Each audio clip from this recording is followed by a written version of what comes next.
Hello, Hello, bonjour, comment vas-tu? comment vas-tu?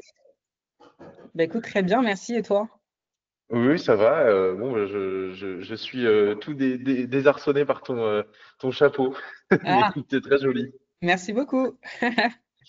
Désolée pour Bon, le retard, je écoute, viens de finir là un call. C'est la course aujourd'hui, mais bon, ça va, on avance. bah, écoute, tant mieux. Non, non, j'ai eu peur d'être en retard aussi pour tout te dire. J'étais en call juste avant. J'ai pris un rendez-vous juste avant d'allumer la caméra. Ok. Donc, bon, tant mieux. On est là. Merci beaucoup d'avoir accepté. J'espère que ça résonne pas. Je suis dans une salle où il y a un peu d'écho. Tu m'entends bien? Moi, je t'entends bien, c'est parfait. Super. Ok, alors pour te remettre un peu de contexte, puisque finalement on a assez peu discuté, Yes. moi donc je suis Jean-Gabriel Boucher, j'ai 23 ans, je suis en alternance chez Dreamcatcher Sales, qui est une entreprise qui fait du recrutement et de la prestation de services au niveau commercial pour beaucoup de boîtes dans le secteur de la tech notamment.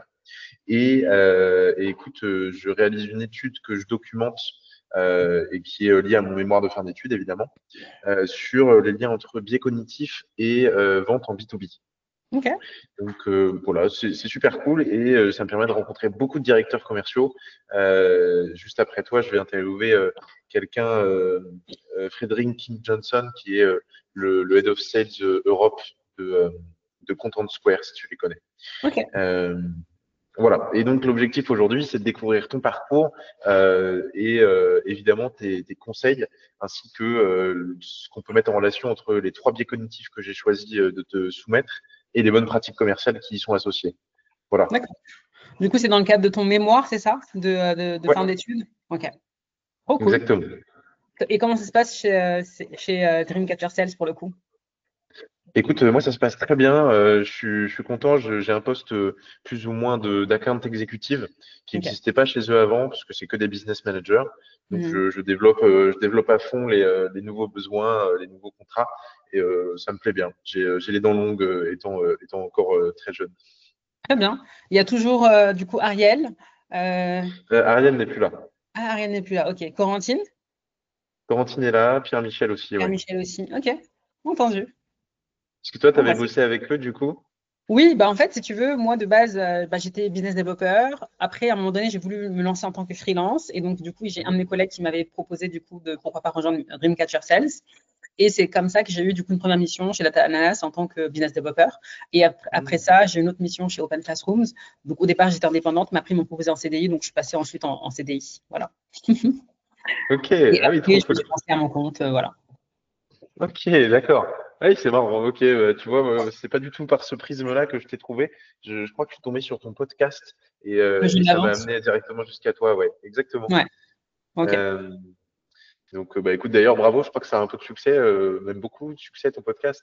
Merci. C'est gentil. Bah, écoute, beaucoup de travail derrière, j'imagine. Yes. Euh, ok, T'as bah, écouté la version audio ou vidéo? Alors, j'ai été sur la chaîne YouTube et il me semble, Ok. j'ai épluché tous les podcasts de vente. Pour être très honnête avec toi, ça se confond un peu. Mais, Ouais, j'imagine. euh, mais bon, Ok, le donc c'est chapeau la rose, version ça me YouTube, parle. la version vidéo. Ouais, Ok, trop bien. exactement. Moi, c'est cool. Et d'ailleurs, si ça te gêne pas, cette interview-là, je les enregistre à chaque fois. C'est pour ça que j'ai une petite IA qui est ajoutée au call et D'accord? je les remets sur YouTube après. Tu me diras si ça te gêne, s'il y a des trucs dont tu veux pas trop parler, etc. Ok, Mais voilà. ça marche. Bah écoute, ça marche, pas de souci. Trop cool. Eh ben écoute, je te laisse dans ce cas prendre la parole et me donner un peu le détail de ton parcours et les milestones que tu trouves intéressants. Puis après, Ok, on ira de plus en plus dans le détail. très bien. Bah écoute, déjà, merci Jean-Gabriel pour cette interview. Je m'appelle Oureille Dieye. Je vis en région parisienne. Je suis mariée et maman de deux enfants. Et aujourd'hui, je Félicitations. suis accélératrice commerciale, conférencière, auteure du livre Le jeu de la vente. Et je suis la PDG d'Ourasti Consulting. Donc, c'est un cabinet, tout simplement, de performance commerciale qui accompagne ses clients à optimiser leur taux de conversion, à mieux rentabiliser, tu vois, les investissements marketing. En gros, l'idée, c'est vraiment de faire en sorte que les équipes internes aient une véritable force de vente performante et rentable. Et tout ça avec ma particularité qui est la méthodologie que j'ai créée qui s'appelle le jeu de la vente. Donc, c'est un peu ça dans les grandes lignes. Ok. Très clair, très efficace. On sent que tu as l'habitude de prendre la parole. Ok, très très cool. Le jeu de la vente. Et alors, est-ce que tu peux présenter la méthode rapidement pour qu'on en voit tous les bénéfices? Yes. Alors en fait, si tu veux, moi, ça fait maintenant plus de 16 ans que j'évolue dans le domaine du développement commercial. J'ai commencé à vendre à 18 ans. J'ai commencé par un stage de commercial B2B pour une société de télécommunications à Paris, notamment République. Et de base, j'étais pas du tout formée à la vente, tu vois. On m'a vraiment lancé dans le bain, comme on dit, sur le terrain. Donc j'ai dû prospecter à froid, faire notamment de la prospection physique, etc. Et quand j'ai réussi à décrocher mon premier rendez-vous, mon manager à l'époque, il me dit, écoute, bah, tu vas aller te rendre au rendez-vous et tu vas vendre ce que l'on fait, tu vas vendre nos services. Donc moi, de base, je n'étais pas du tout formée, donc je ne savais même pas ce que l'on vendait, mais je me suis dit, OK, let's go, on y va.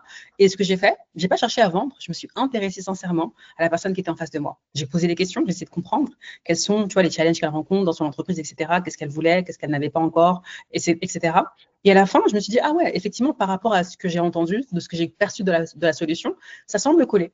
Et donc, après avoir fait toute cette phase finalement de découverte naturellement, parce que je suis quelqu'un de curieux, qui pose des questions qui m'intéressent aux autres, etc., la personne à la fin, elle me dit, écoute, bah, ça m'a l'air super ce que vous proposez, let's go, on y va. Donc, je repars en entreprise et j'ai réalisé ma première vente, je suis trop contente. Et mon manager, il me dit, bah, bravo, Ouray, tu as réalisé une vente, donc tu vas toucher une commission. Et donc, de base, moi, je faisais un stage qui n'était pas rémunéré. Et là, je gagne de l'argent. Et je me dis, c'est trop stylé. Si je maîtrise cette compétence, je sais que jamais de ma vie, je ne manquerai d'argent. Et tu vois, et c'est vraiment que là, c'est de là qu'a commencé mon histoire avec la vente. À la suite de ça, j'ai fait bah, voilà, un parcours, on va dire, en tant que étudiante. Donc, j'ai fait une école de commerce international. Je suis diplômée d'un master, manager du développement commercial à l'international. Ensuite, j'ai accompagné plein d'entreprises en France et à l'étranger à développer leur chiffre d'affaires. Et à un moment donné, quand je faisais des conférences en dehors de mon emploi, je donnais également des conférences. D'ailleurs, j'en ai donné également chez Dream Catcher Sales, des conférences commerciales, enfin des formations commerciales, pardon. Bah, en fait, les gens venaient me voir et me disaient, mais écoute, Ouray, moi, je suis entrepreneur. Notamment pour la partie conférence, mais la vente, c'est pas mon truc. Ou alors moi, je suis entrepreneur, mais j'aime pas vendre. Et je me suis dit, OK, comment tu vas entreprendre si tu sais pas vendre?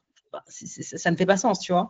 Et je me suis rendu compte qu'en réalité, moi, avec tout le parcours que j'avais eu depuis mes 18 ans, bah, en fait, vendre était devenu un jeu, tout simplement, dans lequel je prenais du plaisir, tu vois, à bah, m'intéresser aux autres, tu vois, proposer des solutions, etc. Parce que j'ai compris que vendre, en réalité, c'est tout simplement servir. C'est servir le client, c'est servir l'autre, tu vois. Et donc, beaucoup de gens ont les stéréotypes, les idées reçues par rapport à la vente. Ouais, les gens n'aiment pas les commerciaux, c'est des arnaqueurs, c'est des manipulateurs, c'est des menteurs, etc. Ils veulent juste toucher leur commission.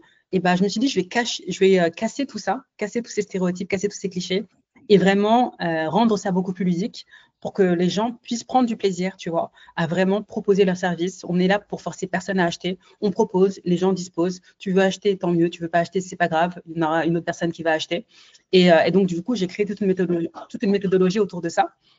Et donc, en fait, si tu veux, mon objectif, il est simple, c'est vraiment de réconcilier les entrepreneurs et les équipes commerciales avec l'activité commerciale, avec le mot qui fait peur, qui est vendre, pour que ce ne soit pas un fardeau, ce soit vraiment quelque chose d'amusant dans lequel on sait que vraiment, quand on propose nos services, on est vraiment là pour transformer positivement la vie des gens que l'on va servir, tu vois. Et donc, en fait, l'idée de faire de la vente en jeu, c'est de se dire, OK, je vais mettre en place des stratégies, je vais mettre en place des étapes, mais je vais le faire en jouant, je vais le faire en m'amusant parce que je suis juste là pour proposer mes services et que si les gens sont prêts à jouer le jeu, bah écoute, let's go. S'ils sont pas prêts, c'est pas grave, je passe au suivant, mais je me prends pas la tête, je me prends pas trop au sérieux. Je fais les choses sérieusement sans me prendre trop au sérieux. Et c'est vrai que je me suis rendu compte que beaucoup de personnes ont commencé à se dire, oh waouh, j'ai jamais pensé qu'on pouvait faire de la vente en jeu.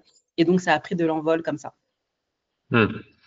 Ok, ah oui, super. Écoute, j'adore ce genre d'histoire. Bravo, beau parcours. Et alors, tu nous as raconté ta première vente. Est-ce que tu pourrais raconter la vente que tu as trouvée la plus, qui t'a le plus marqué, même si c'est pas une question de chiffres, mais une question d'histoire, tu vois? Ouais. Bah, je pense que l'une des ventes qui m'a vraiment marquée, c'était quand j'étais encore salariée pour une entreprise, tu vois. Et je me suis dit, euh, j'ai envie d'aller en vacances. Notamment, je me rappelle à l'époque, je voulais aller au Kenya. Et je me suis dit, comment je fais pour aller au Kenya? Et je me dis, si j'y vais, j'ai pas envie d'y aller genre pour 2 semaines, etc. J'aimerais vraiment y aller au moins pour un mois, tu vois. Et je me suis dit, OK, la seule manière finalement de pouvoir faire ce voyage-là et prendre du coup ce temps-là, ce serait vraiment d'être la numéro une. Donc en fait, d'être la meilleure, la top performer, la meilleure vendeuse, etc. Tu vois. Et donc finalement, je me dis, mon objectif, tu vois, à l'époque, je devais faire 20 000 euros de chiffre d'affaires par mois. On était 4 commerciaux. Je me suis dit, je ne vais pas me contenter de faire 20 000 euros comme tout le monde. Je vais faire non pas le double, je vais faire le triple. Comme ça, au moins, quand je vais dire, OK, je pars, personne ne va me dire quoi que ce soit, parce que j'ai fait beaucoup plus, tellement plus que ce qu'on me demandait. Et tu vois, je me suis mis vraiment dans ce truc de, OK, pour partir en voyage, je vais faire ça. Et au départ, je ne savais pas du tout comment j'allais faire, etc., parce que ça semblait juste ouf. Et je me suis dit, OK, aujourd'hui, on avait un panier moyen de 6 000 euros, 8 000 euros. Je me suis dit, si je trouve une entreprise qui peut payer beaucoup plus que ça, en fait, je pense que je pourrais atteindre mon objectif beaucoup plus facilement. Là où tout le monde se contentait d'aller plutôt, tu vois, démarcher des directeurs commerciaux, des directeurs marketing, parce qu'en fait, on vendait une solution de prospection B2B. Je me suis dit, je vais tout simplement aller directement taper les CEO. Donc, en fait, je faisais l'inverse. J'allais taper les CEO et je leur demandais qui, dans ton équipe, s'occupe de tel ou tel sujet. Et donc, forcément, le CEO me redirigeait vers la bonne personne. J'allais voir la bonne personne et je lui disais, écoute, je viens de la part de ton CEO. Donc, en gros, on se parle quand, tu vois. Et donc, le rendez-vous se fait de manière beaucoup plus facile. Et cette vente-là, finalement, j'ai réussi à, du coup, signer une boîte, tu vois. C'était le plus gros contrat qui n'avait jamais encore été closé dans l'histoire de la boîte. Un contrat à plus de 32 000 euros, quand la plupart des ventes se faisaient aux alentours de 6 000 euros. Et tu vois, et ce mois-là, notamment c'était en mois de décembre, là où la plupart de mes autres collègues avaient réussi à faire 8 000 euros de vente. Donc en fait, c'est un peu ce que j'aurais dû faire parce que tu sais, en fin d'année, généralement, c'est Noël, etc. Les vacances, un peu compliquées. Les gens se disent, ouais, on remettra ce projet-là pour l'année prochaine. Et ben, j'aurais dû faire 8 000 euros VS 20 000 euros d'objectif. Et ben, j'ai fait 62 000 euros de vente, tu vois. Parce que quelques mois auparavant, je m'étais dit comment je fais pour partir en vacances, honnêtement. Ok. Ah ouais, formidable. Ok, 32 000 euros au lieu de 6, quoi. Ah ouais. Oh, les autres commerciaux, ils ont réagi comment? Bah, c'est vrai qu'ils étaient assez surpris. Ils m'ont dit, mais en fait, je comprends pas comment tu fais. Et c'est vrai que souvent, les gens m'ont dit, mais je comprends pas. Comment tu fais pour arriver dans une boîte, au bout de quelques semaines, tu te hisses parmi les top performers? Et bah, justement, moi, souvent, je pense que, en fait, le pourquoi tu fais ce que tu fais, c'est souvent ça qui m'a inspirée. Et j'ai souvent voulu voyager. D'ailleurs, ce matin même, je parlais de voyage, tu vois. Décidément, ça me suit toujours. Mais je disais que moi, je voyage aller 3 à 4 fois par an en famille et 2 fois toute seule pour le business, etc. Et c'est vrai que toujours, ça m'a donné en fait la motivation de faire ce qu'il fallait pour atteindre mes objectifs et même souvent les dépasser. Hmm. Ok, oui, donc avoir une vision très claire. Ah, c'est cool ça. Exactement. On n'en a pas beaucoup parlé pour l'instant avec les directeurs commerciaux, mais peut-être qu'ils avaient moins cette notion de performance individuelle, plus collective, mais même pour ça, je pense que c'est important d'avoir la vision. Parce que toi, tu es directrice commerciale aujourd'hui, tu gères des équipes aussi. Oui, je suis directrice commerciale effectivement externalisée. Donc, je gère Mhm. également des équipes commerciales de structures déjà qui sont en place pour pouvoir leur permettre notamment de mieux performer. Et c'est vrai que, comme tu disais, souvent, en fait, les entreprises ont la vision de l'entreprise mais il y a très peu de personnes qui prennent le temps, tu vois, de valoriser également la vision personnelle de chaque Mhm. individu, de chaque commercial. Et moi, je pars du principe que même si l'entreprise, elle te dit, écoute, notre vision cette année, c'est de réaliser 10 millions d'euros de chiffre d'affaires, ça reste la vision de l'entreprise, tu vois. Comment maintenant tu intègres la vision du commercial dans cet objectif-là? Il faut qu'il y ait un why qui est fort pour le commercial, tu vois? Mhm. Et une fois que tu arrives à identifier ça, OK, imaginons qu'aujourd'hui, toi, en tant que commercial, que tu réussis à faire 2 millions d'euros de chiffre d'affaires. Qu'est-ce que ça va changer pour toi? Qu'est-ce que tu vas faire avec ces commissions-là? Qu'est-ce que tu vas faire avec cet argent-là? Et quand tu clarifies ça, tu vois, le commercial, il sera naturellement plus motivé à passer à l'action parce que c'est pas à propos de l'entreprise, c'est à propos de lui-même, de ses propres aspirations. Tu vois, et souvent, Mhm. ça, c'est négligé. Ok, très intéressant. C'est vrai que on n'avait pas du tout abordé le sujet. Alors attends, je vois que l'heure tourne. Si ça te va, on va passer au biais cognitif, qui je pense de toute façon vont être très liés à ce qu'on se disait juste avant. Et le premier dont j'ai envie de te parler, c'est le biais de confirmation que tu connais peut-être déjà. Il est très répandu. Et ben si tu le connais, pour que tout le monde puisse le comprendre, je vais quand même le détailler. Donc c'est l'idée que on a tendance à privilégier les informations qui confirment nos croyances et à mettre de côté celles qui pourraient les invalider. Ça, je pense que ça peut avoir des impacts sur les équipes commerciales. Donc la question, elle est double. Quel impact tu vois le biais de confirmation avoir sur les équipes commerciales et sur la performance? Et comment toi, tu t'en prémunis, tu fais en sorte que ce ne soit pas un frein à la performance? Ok, c'est vrai qu'aujourd'hui, ce qu'il faut savoir, c'est que tout le monde a ses propres croyances, effectivement, et souvent il y a des croyances même qui sont limitantes. Et si tu veux, par exemple, en tant que directeur commercial, de faire en sorte que, par exemple, ton équipe puisse réussir à atteindre ses objectifs, il faut qu'elle croie que c'est possible. Tu vois, il y a une phrase qui dit que tout est possible si tu crois que c'est possible, mais si tu penses que c'est pas possible, ça va être très compliqué. Et souvent, en fait, les gens, des fois, n'atteignent même pas leur objectif, pas parce que c'est pas possible, mais parce qu'en fait, ils ne croient même pas que c'est possible. Donc, tu vois, l'idée, c'est toi, en tant que directeur commercial, par exemple, comment tu fais en sorte, justement, tu vois, de partager, entre guillemets, cette conviction-là et du coup, ce qui va créer ce feu intérieur de la part notamment des commerciaux pour qu'ils se disent, OK, c'est vraiment possible d'atteindre cet objectif-là et j'ai envie d'y faire, j'ai envie de le faire et je vais passer à l'action, tu vois. Et c'est vrai que souvent, je me rends compte que il y a très peu, peut-être même de managers, je dirais, qui prennent effectivement en compte ce biais-là de confirmation pour se demander, OK, comment je fais en sorte de garantir, tu vois, qu'on est tous sur la même longueur d'onde, qu'on va tous dans la bonne direction et qu'on fait ce qu'il faut tout simplement pour atteindre tel ou tel, tu vois, objectif, tu vois.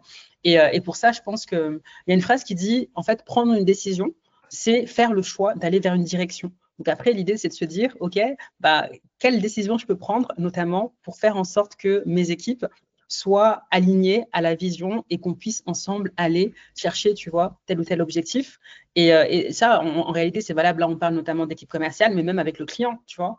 Est-ce que tu lui fais comprendre notamment que ce que tu proposes, c'est vraiment possible de le mettre en place et que surtout, l'impact et la transformation que ça va apporter dans son business, dans sa vie ou autre, tu vois, par rapport à ce que tu fais. Hmm. Ok, ouais, très clair. Ouais, c'est marrant, on n'abordait pas forcément on n'a pas encore abordé cette vision. J'adore parce qu'à chaque fois que je demande à un nouveau directeur commercial ce qu'il pense d'un biais cognitif, on retrouve des trucs complètement différents. Et c'est vrai que l'aspect faisabilité n'avait pas du tout été encore abordé. Et du coup, toi, pour, par exemple, inspirer à tes équipes la vision de ce qui est possible de faire et de ce qu'ils peuvent réussir à faire, comment tu t'y prends? Bah, je pense que c'est là où, en tant que, tu vois, en manager, directeur commercial, et cetera, il faut faire preuve du coup de conviction. Et souvent, je dis aux gens, si toi-même, tu n'es pas convaincu par ce que tu dis, bah, comment tu vas être convaincant, tu vois? Donc, est-ce que toi, tu arrives à transmettre, tu vois, cette conviction-là, cette possibilité-là, le fait que, OK, c'est possible, on va le faire et il n'y a pas d'autre choix. Et souvent, bah, en fait, quand on regarde en tout cas sur le terrain, c'est ouais, on a tel objectif et bon, bah, on verra si on l'atteint ou en tout cas on fait en sorte qu'on l'atteigne, mais il y a pas, il manque, tu vois, ce feu là qui fait que ça donne envie d'y aller. Je pense que moi, l'une de mes forces vraiment, ça a toujours été le fait que j'ai toujours réussi naturellement en fait à booster les gens, à les faire passer à l'action, en mode je suis super optimiste, tu vois, on y va, on y croit, on peut le faire. Donc forcément, si tu arrives à transmettre ça à ton équipe, et ben, les gens ils se mettent en mouvement, tu vois. Hmm. Ouais, complètement. Bah, t'as une super énergie, je pense que ça joue beaucoup, ça. Donc, ouais, non, je le vois d'ici. Ok. Euh, Très cool, très très cool. Alors, donc, premier biais cognitif, on est bon, confirmation. Alors, l'effet de halo, alors ça va être intéressant, peut-être que tu le connais aussi. C'est très simple, l'effet de halo, H-A-L-O, c'est l'idée on est amené à attribuer des qualités ou des défauts à une personne en fonction de son apparence physique, donc de ce qu'elle dégage. Tu vois, et typiquement, je pense au chapeau rouge, qui est une couleur marketing ultra puissante qui renvoie quelque chose de très joyeux. Je pense que ça influe beaucoup sur ce que les gens perçoivent de toi. Euh, donc, je t'ai donné des éléments de réponse, mais comment toi, est-ce que tu vois l'effet de halo comme soit un frein, soit un booster de performance au niveau commercial? Alors, moi, je pars du principe que déjà, on est vu avant d'être entendu. Donc déjà, avant même que tu n'ouvres la bouche, effectivement, on te voit. Et est-ce que, par rapport à ce que l'on voit, ça donne envie d'aller plus loin dans la conversation? Est-ce que ça donne envie, tu vois, du coup, voilà, d'avoir un échange avec toi? Est-ce que ça donne envie, tout simplement, Est-ce que tu attires les gens par rapport déjà, tu vois, à ta tenue vestimentaire, par rapport à, je sais pas, à ta coupe de cheveux, par rapport, ne serait-ce que, même sans parler d'attributs physiques, vraiment, l'énergie, l'aura que tu as. Est-ce que tu es une personne où quand on te voit, on se dit, oh waouh, j'ai envie d'y aller, j'ai envie de démarrer la conversation, j'ai envie de te faire confiance, ou est-ce qu'au contraire, tu repousses les gens? Et moi, je parle du principe que tout ça, ça fait partie en fait des éléments de persuasion. Tu sais, quand on parle de l'art de la persuasion, pour moi, c'est l'art de faire passer les gens à l'action. Mais tout est élément de persuasion. C'est-à-dire que la couleur que tu portes, c'est un élément de persuasion. Imaginons que tu portes des lunettes. Les lunettes que tu portes, pareil, ça peut soit donner envie, soit avoir un air sérieux, soit avoir un air stylé, un look, tu vois, apporter un petit style à un look, etc. Le maquillage, quand tu es une femme, quand tu es maquillée, la barbe pour l'homme, enfin, la coiffure, en fait, tout ça, en fait, c'est des éléments qui vont, dans tous les cas, je pense, influencer, tu vois, notamment ce biais cognitif que tu appelles halo. J'avoue que j'avais pas entendu, en tout cas, de cette manière-là, tu vois. Mais ce qui est sûr, effectivement, c'est que oui, en fait, tout est important finalement. Après, l'idée, c'est pas non plus de devenir un clown, tu vois, qui va essayer, on va dire, de s'habiller d'une telle manière pour pouvoir faire ci ou ça. Mais moi, si je prends mon exemple, j'ai toujours pris soin de mon image. même quand j'étais en alternance. Tu vois, même quand j'étais étudiante en alternance, je m'habillais déjà avec des blazers, etc. Toujours bien habillée. Donc, forcément, les gens, souvent, ont remarqué le côté élégance, tu vois. Et je pense que ça joue. Ça joue naturellement sur le sérieux qu'on va te donner. Ça joue également sur… on est des êtres humains. Et les êtres humains, on a beau se dire, on juge pas un livre par sa couverture, c'est faux. On juge un livre par sa couverture. Et là, on a qu'une seule occasion de faire une bonne première impression. Donc, pour moi, tu vois, quand je dis on est vu avant d'être entendu, c'est est-ce que quand on te voit, tu donnes envie d'aller vers toi? Ou au contraire, on passe notre chemin et on va vers quelqu'un d'autre? Oui, c'est une très bonne remarque, surtout que si on regarde le contraste entre toi et moi, t'es toute vêtue de rouge, très souriante, et c'est vrai que moi, c'est tout noir, quoi. Terrible. Bon. Mais c'est OK, mais tu vois, tu es souriant et tu as une belle énergie et ça joue aussi. Parce que tu as des gens qui ont le visage fermé, qui donnent pas envie du coup de mener la discussion. Donc en fait, tout ça, c'est au-delà, je dirais, de l'aspect vestimentaire. Qu'est-ce que tu dégages énergétiquement parlant? Hmm. C'est super intéressant. Merci beaucoup, c'est trop cool. Ok, et troisième biais cognitif. Alors celui-là, il est assez simple, mais je trouve que je trouve que c'est toujours intéressant d'explorer. C'est celui de la rareté. Donc ça, c'est, tu sais, enfin beaucoup de gens, je pense, qui regardent cette chaîne ont lu Cialdini. C'est un des leviers de persuasion les plus puissants qu'il aborde. La rareté, pardon, c'est le fait que quand il y a moins d'éléments disponibles, on a plus envie de les obtenir. Alors, je ne sais pas trop quel exemple donner pour ça, euh, mais est-ce que c'est clair expliqué comme ça ou pas? Ouais, donc. Le biais cognitif de la rareté, c'est un biais cognitif de toute façon qu'on utilise également dans l'art de la persuasion. Et en fait, c'est juste de comprendre que ce qui est rare est précieux, tu vois. Et donc forcément, les gens vont valoriser, par exemple, le fait d'avoir quelque chose d'exclusif, tu vois, de créer une expérience qui est exclusive. C'est pour ça que les offres limitées dans le temps, ça fonctionne énormément. Les offres où il n'y a que des places qui sont limitées, ça fonctionne énormément. Tu vois, les offres comme les offres Black Friday, etc. Les promotions fonctionnent parce que justement, c'est une rareté. Tu te dis, tu vois, on appelle ça scarcity en anglais, mais c'est soit tu passes à l'action maintenant, soit c'est perdu entre guillemets, tu vois. Après, il y a effectivement le FOMO, le fear of missing out également qui peut entrer en jeu. Mais en fait, c'est tout simplement de se dire que oui, on accorde plus de valeur à ce qui est perçu comme limité, à ce qui est perçu comme restreint, tu vois. Si on se dit, bon, bah, n'importe quand dans l'année, tu peux prendre cette offre-là, bah, les gens le feront le plus tard possible, voire jamais. Or que si tu dis, écoute, cette offre-là, elle est disponible que jusqu'à mardi prochain, et bah, il y a plus de chances que la personne se dise, OK, j'ai envie de saisir l'opportunité, donc let's go, tu vois. Et donc, ça, on le voit très bien en marketing. Hein. Il ne reste plus que 3 places pour cette formation. Il ne reste plus que une offre spéciale pour les 10 premiers inscrits, etc. Tout ça, c'est le biais cognitif de la rareté. Et donc, forcément, ça crée un sentiment d'urgence, tu vois. Et donc, les gens achètent plus et plus vite même, sans même trop réfléchir, parce qu'ils se disent, OK, c'est une opportunité, let's go. Ouais, c'est très intéressant. Je l'adore celui-là parce que je trouve que c'est vraiment un des plus puissants. Je crois que c'est peut-être pas la plus grosse vente que j'ai faite au niveau montant, mais une fois, j'ai vendu une formation en data science à une prospecte juste parce que en fait le prix allait changer dans 2 semaines. Et donc le prix allait monter de 2000 euros. C'était énorme, tu vois. C'était une formation qui était à 11 000 euros, donc 2000 euros en plus, ça fait beaucoup. Et en fait, elle a signé tout de suite. Elle a mis en place le paiement plusieurs fois, juste parce que ça allait changer. Donc, non, non, c'est hyper puissant. Alors, je vois qu'on arrive bientôt à 15h30. Est-ce que pour toi, c'est OK de déborder de 5 minutes ou pas du tout? 5 minutes, pas plus, c'est possible. Ouais, J'ai un rendez-vous juste après, mais 5 minutes, c'est bon. OK, aucun problème. Alors, dans ce cas, ça va être assez rapide, mais est-ce que tu aurais 3 conseils clé pour un vendeur comme moi qui débute, qui a envie de tout cartonner, tout exploser et qui sait pas trop par où commencer. Si tu avais 3 conseils, ce serait quoi? OK. 3 conseils. Donc, le premier conseil déjà, c'est de clarifier ta vision. Qu'est-ce que tu veux? Qu'est-ce que tu veux toi en tant que personne, en tant qu'être humain? Pas ce que veut l'entreprise, pas l'objectif qu'elle veut que tu accomplisses, etc. Qu'est-ce que toi tu veux? Et en gros, en quoi le fait par exemple d'atteindre cet objectif-là, c'est important pour toi? Souvent les gens disent je veux atteindre ça comme objectif. OK, mais c'est pour faire quoi concrètement? Tu vois? En quoi ça va impacter positivement ta vie? Donc déjà, je dirais vraiment prends le temps de clarifier ta vision. Moi, je pars du principe, honnêtement, ça peut sembler très dev perso, etc. Mais il n'y a absolument aucune limite à ce que l'on peut accomplir. Tout est possible. Et en fait, moi, dans tout mon parcours de vie, j'ai toujours essayé d'atteindre des choses que les gens pensaient impossibles.